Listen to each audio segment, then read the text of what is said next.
मैं आप तमाम हजरात का, मीडिया का, कैमरा मैन जो यहाँ पर मौजूद है, आप सबका शुक्रगुजार हूँ कि आप हमारी प्रेस कॉन्फ्रेंस की कवरेज के लिए यहाँ पर आए। इस मुल्क के जो मौजूदा सियासी हालात हैं उनसे आप भी वाकिफ़ है, हम भी वाकिफ़ है। सियासत का जो दारोमदार है, जो गुफ्तगू का महवर है, वो एक आम आदमी की मुश्किलात होनी चाहिए। वो गुफ्तगू एक आम आदमी के मसाइल, उसकी खुशहाली के इर्द गिर्द होनी चाहिए। लेकिन पिछले 2 सालों में जब से ये PTI की हुकूमत आई है, हमने ये दानिस्ता तौर पर देखा है कि हुकूमत ने जो नैरेटिव है, जो बयानिया है, वो आम आदमी की गुफ्तगू से हटाकर उसको पॉलिटिकल विक्टिमाइजेशन और उसको दूसरी जानिब ले जाने की सरीहन एक इंटेंशनल कोशिश की है। आज इस मुल्क में जो आम अवाम है, जो महंगाई और बेरोज़गारी से इस वक्त सख्त अज़ियत में मुब्तला है, अखबारात में, TV चैनल्स पर दिखाया जा रहा है, अखबारात भरे पड़े हैं उन तस्वीर के साथ कि अवाम आटा हासिल करने के लिए, आटा ख़रीदने के लिए लाइनों में लगे हुए हैं। यूटिलिटी स्टोर्स पर जो अवाम की सहूलत के लिए कायम किए गए हैं, वहाँ पर ना आटा अवेलेबल है, ना चीनी अवेलेबल है। और आज जो होशरुबा महंगाई है, वो ऐसी हदों पर पहुँच चुकी है कि एक आम आदमी, सफ़ेद पोश तबका, उसकी दस्तरस से चीज़ें बाहर होती जा रही हैं। अगर मैं सिर्फ आज के आपको मार्केट में जो मौजूद रेट हैं रोज़मर्रा की अशिया के, जिनकी वजह से एक आम आदमी परेशान है, सिर्फ वो सुनाऊं तो अंदाज़ा कर सकेंगे कि एक आम आदमी किन तकालीफ से गुजर रहा है। इस वक्त आटे का 20 किलो का जो बैग है वो 1400 रुपये में अवेलेबल है और 2018 में ये कीमत 700 रुपये पर। आज चीनी जो कि यूटिलिटी स्टोर्स पे अवेलेबल नहीं है, गायब है, इस वक्त 110 रुपये किलो पर मिल रही है। इसी तरह घी 250 रुपये किलो, टमाटर 180 रुपये किलो। जो आम आदमी की रोज़मर्रा की इस्तेमाल की चीज़ें हैं, दालें, माश की दाल 250 रुपया किलो। कोई सब्ज़ी ऐसी नहीं है कि जो इस वक्त 100 रुपया किलो से कम हो। और ये महंगाई अपनी जगह पर, इसके ऊपर एक आम आदमी के लिए जो बिजली और गैस की कीमतें बढ़ा दी गई हैं, उससे उनका गुजारा करना मज़ीद मुश्किल हो गया। सियासी लुगत में ये लफ्ज़ इस्तेमाल तो किए जाते हैं कि अवाम का जीना दोभर हो गया, अवाम सख्त अज़ियत में मुब्तला है। लेकिन गुजारिश ये है कि इन पिछले 2 सालों में जो सबसे बड़ी ट्रेजेडी है, जो अलमिया है कि हमारा सफ़ेद पोश तबका, उनका जो भरम था, उनका जो पर्दा था, आज वो भी चाक हो। ख्वाब तो बहुत बड़े बड़े दिखाए, कहाँ 1 करोड़ नौकरी, कहाँ 50 लाख घर, और आज सूरत हाल आपके सामने है। आज अखबारात की जीनत बनी हुई है एक हेडलाइन कि काबीना के एक अहम रुकन, उन्होंने इस्तीफा दे दिया, वज़ीर आज़म ने उनका इस्तीफा कबूल कर लिया।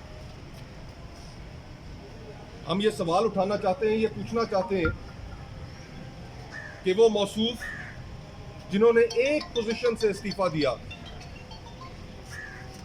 वो एक और अहम पोजीशन के ऊपर किस तरह काम कर सकते हैं। अगर वो एक पोजीशन रखने के लिए वो ठीक तसव्वुर नहीं होते, तो वो CPEC अथॉरिटी जैसी अहम अथॉरिटी को रन करने के लिए कैसे ठीक तसव्वुर होते हैं।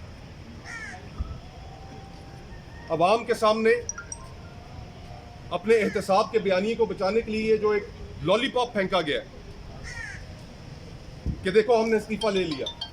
हम जानना चाहते हैं कि किन वजूहात की बिना पर उनसे इस्तीफा लिया गया या उनका इस्तीफा कबूल किया गया, और अगर वो वजूहात स्पेशल असिस्टेंट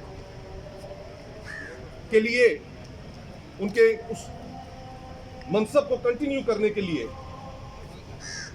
ठीक नहीं है, तो फिर वो सी पैक अथॉरिटी पे भी कंटिन्यू कर सकते हैं। हम ये दोगलापन मुकम्मल तौर पर रद्द करते हैं।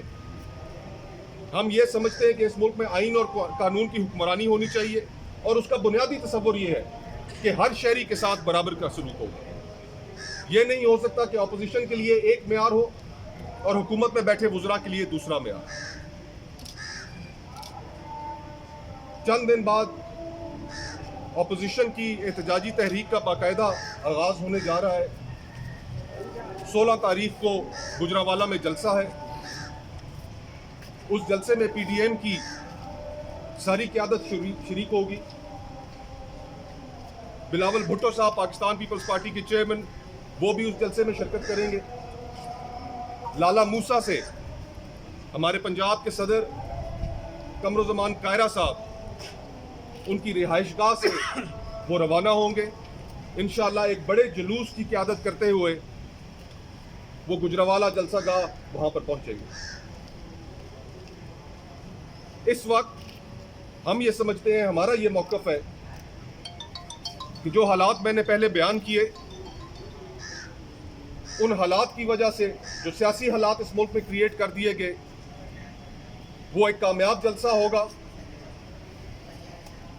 और एक ऐसी बुनियाद रखी जाएगी अपोजिशन की तहरीक की कि जिसके फ़ौरन बाद 18 तारीख को कराची में एक भरपूर जलसा होगा और फिर 25 तारीख को क्वेटा में, कि उसके अंदर अवाम की शिरकत से जो आज एक आम आदमी जिस कर्ब से गुजर रहा है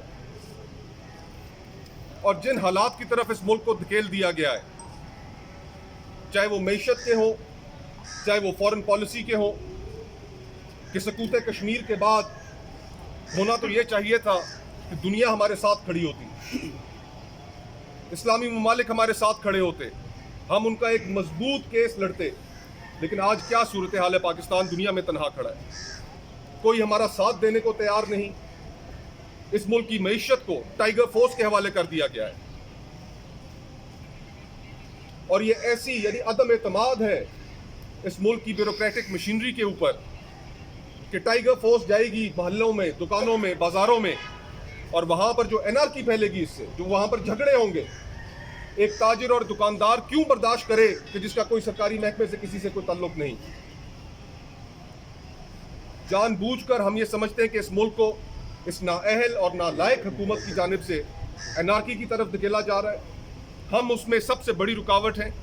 अपोजिशन अपना बयानिया, अपना मुकदमा लेकर अवाम के पास जा रही है और हमें पूरा यकीन है कि ये जो हालात एग्जिस्ट करते हैं, इन हालात की बुनियाद पर हम इस हुकूमत को उठाकर बाहर फेंकेंगे। बहुत बहुत शुक्रिया। अच्छा, ये बताइएगा अपना फखर साहब कि जैसे आपने अभी कहा कि एक ओहदे से इस्तीफ़ा लिया गया लेकिन दूसरा बरकरार है, लेकिन सी पैक अथॉरिटी तो इस वक्त गैर फ़ाल हो चुकी है, क्योंकि जो आर्डीनेंस था जिसमें 120 दिन की तोसी दी गई थी